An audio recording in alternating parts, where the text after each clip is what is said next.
Hi guys, welcome back. இன்றைக்கி என்ன topic பார்த்தீங்கன்னா, ராக்கெட் நம்ம மேலே பட்டால் டேமேஜ் ஆகுமா? வாங்க ட்ரை பண்ணி பார்ப்போம். என் ஒப்பீனியன் ஃபேக்கு தாங்க, வாய்ப்பே இல்லை. சரி வாங்க ட்ரை பண்ணி பார்ப்போம். இது வந்து மொக்க எக்ஸ்பெரிமெண்ட் தான் ட்ரை பண்ணுறோம். கோலார் இன்னுங்க அடிப்படுதுங்க, இன்னுங்க அடிப்படுது. இப்போ உடம்புமா என்னங்க க்ளோஸாக போனால் அடிப்படுது. நல்லா ஒர்க் ஆகுதுங்க உண்மையாகவே. இருங்க எனக்கு கொஞ்சம் ஒரு ஃபுல் ஃபோர்ஸில் வரலாம். முடிஞ்சா இப்போ பாடுறா என் தலைவனை கூப்பிட்டுட்டேன். இருங்க ஷீல்டு எடுத்துப்போம். என் ஷீல்டு தலைவன் இருங்க, எவ்வளோ ஆட்டோமேட்டிக் பண்ணிக்கலாம். ஷீல்டு எப்படி இருந்தாலும் தடுத்துரும், நம்ம எஸ்கேப் ஆக போகிறோம்.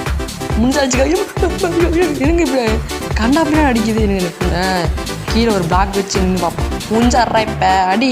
என் தலைவன் கிட்ட இருக்கிறான். அடி அடி முடிச்சோம் அடி. ஷீல்டு இருக்கு போங்கடா. ஓகே, நல்லா ஒர்க் ஆகுது, பரவாயில்ல. உங்களுடன் விடை பெற்றுக் கொள்கிறது எம்பச்.